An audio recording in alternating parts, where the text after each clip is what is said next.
पर जो भगवान का स्मरण करते हैं, वैसे तो नहीं करते भगवान का स्मरण, लेकिन जब डर लगता है, जब भय लगता है, जब लगता है कि हमारी चोरी पकड़ी जाएगी, हमारी गलती पकड़ी जाएगी, हम बहुत बुरी तरह फंसने वाले हैं, तब क्या करेंगे?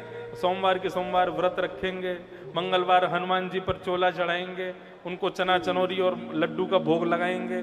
क्यों? वो हम कैसे भी बच जाएं बस। या फिर कई बार फ्लाइट में बैठते हैं तो उसमें टर्बुलेंस होता है, तो जब वो हिलता है तो फिर लोगों की, महाराज अच्छों की हनुमान चालीसा निकल के आ जाती है। जय हनुमान कानूर सागर जगह विष्णु लोक जाकर अंजन पुत्र पवन सतनामा। एक बार मेरे संग भी हुआ था ऐसा। मैं कभी कभी बताता हूं कथा में, जब मुझे पता हो कि पिताजी सुन नहीं रहे होंगे कथा, तब बताता हूं। उनकी भी कथा द्वारिका में चल रही है, वो व्यस्त हैं अभी, इसलिए सुनेंगे नहीं, बता दूं। मैं और पिताजी एक बार अमेरिका की राजधानी वॉशिंगटन डीसी से वापस आ रहे थे, एक ही फ्लाइट में थे। तो जैसे ही वहां से टेक ऑफ हुआ फ्लाइट, उसमें कोई टेक्निकल प्रॉब्लम पहले से ही थी, उसकी वजह से 4 घंटा डिले हुआ। अब जिस तकनीकी खराब हवाई जहाज में बैठते हैं तो पहले ही डर लगता है, 16 घंटे बाद दिल्ली पहुंचाएगा, इसमें तकनीकी खराबी अभी अभी होके चुकी है, तो वैसे ही उनको थोड़ा सा भय था।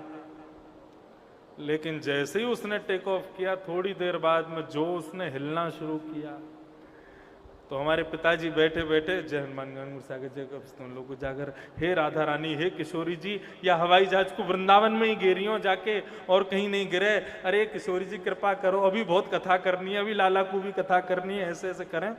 और जैसे ही हवाई जहाज ठीक हो जाए तो जहां हनुमान चालीसा रह गई थी वहीं छोड़ देते।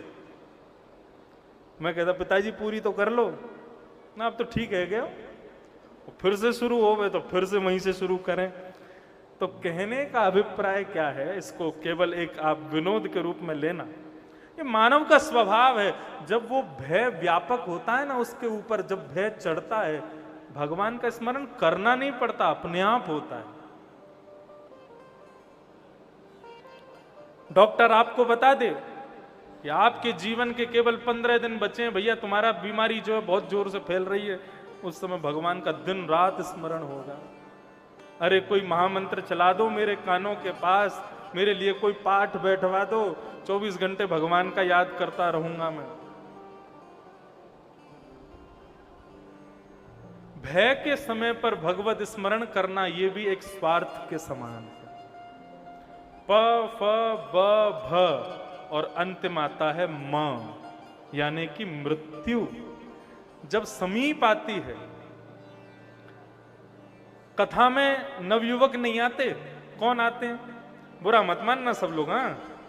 आंखों पे पड़ेगा जाला, नाक से बहेगा नाला, लाठी से पड़ेगा पाला, जरा जिंदगानी का। जब ऐसी स्थिति हो जाती है तब घर वालों से कहते हैं अब कथा करवा लो, हमको कथा में पहुंचाया हो। मृत्यु समीप आने पर भगवत स्मरण नहीं।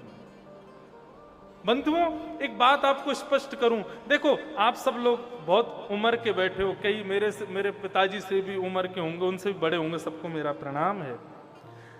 लेकिन ठाकुर जी का जब कोई नवयुवक भक्ति करता है ना, तो ठाकुर जी बड़े प्रसन्न होते हैं।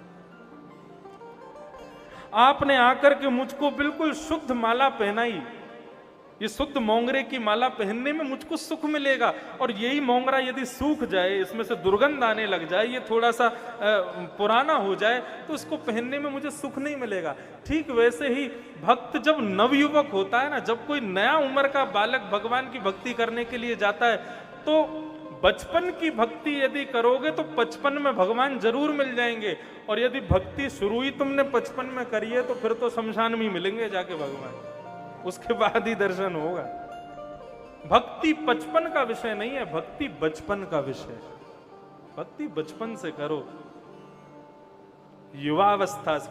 कौमार आचरित प्राज्ञो धर्मान भागवतान इह। प्रहलाद जी महाराज कहते हैं भागवत में, भक्ति कब से करनी चाहिए? बोले कुमार अवस्था से। कुमार अवस्था किसको कहते हैं? 10-11 वर्ष के बाद की जो अवस्था है वो कुमार अवस्था है। धीरे धीरे बच्चे जो छोटे होते हैं ना, धीरे धीरे उनको कथाओं में लाना शुरू करो। घर में बैठ कर के कुछ ना कुछ स्तुति पाठ आदि उनसे करवाते रहो। 11 वर्ष का बालक हो जाए उसको ध्रुव की कथा सुनाओ, प्रहलाद की कथा सुनाओ। आजकल माताएं क्या कर देती हैं, डोरेमोन, पोकेमोन और जाने क्या क्या वो चला करके बच्चों को दे देती हैं, वो पूरे दिन वही देखता रहता है। छोटे बच्चों को, हमारे कितने सारे श्रोता हैं पूरे भारत में, वो छोटे छोटे बच्चे गोवर्धन वासी सांवरे इस पद को सुनते हैं, राधा रमणम हरे हरे इस पद को सुनते हैं। कई जगह से आते हैं बालक लेकर के, माता पिता बोले आपका वो पद गोवर्धनवासी सांवरे जब तक हमारा बालक सुनता नहीं तब तक सोता नहीं है। ऐसे बच्चों को ठाकुर जी की भक्ति में बचपन से लगाओगे तो 55 की उम्र में जब वो आएगा तब तक भगवान उसको मिल ही जाएंगे, भगवान आ ही जाएंगे। तो इन 5 स्थानों पर भक्ति करना स्वार्थ के समान है। पाप, फल, बंधन, भय और मृत्यु, इन 5 के अलावा जब हम लोग भक्ति करते हैं तो वो निस्वार्थ भक्ति मानी जाती है। जहां पर किसी भय के कारण भक्ति नहीं है, किसी फल की प्राप्ति के लिए भक्ति नहीं है, किसी बंधन के लिए भक्ति नहीं है। अच्छा, बंधन की भक्ति में एक और होता है, कई बार माता पिता जबरदस्ती बालक से कहते हैं कर, हनुमान चालीसा पढ़, ठाकुर जी के सामने प्रणाम कर, सिर झुका। जबरदस्ती की भक्ति भी जब हम बच्चों से कराते हैं ना तो वो उनकी और ज्यादा श्रद्धा हो जाती है भक्ति में। इसलिए क्या करो, अपने घर के वातावरण को ही भक्ति में बनाओ, तभी वो भक्ति करेंगे, नहीं तो नहीं हो पाएगा। अपने एटमॉस्फेयर को, घर के सब लोगों, सराउंडिंग्स जब बच्चों की भक्ति में होंगे ना, भक्त अपने आप बन जाएंगे बालक। और या फिर किसी पर भगवान की कोई बिरला ही ऐसा होता है जिस पे भगवान की कृपा हो,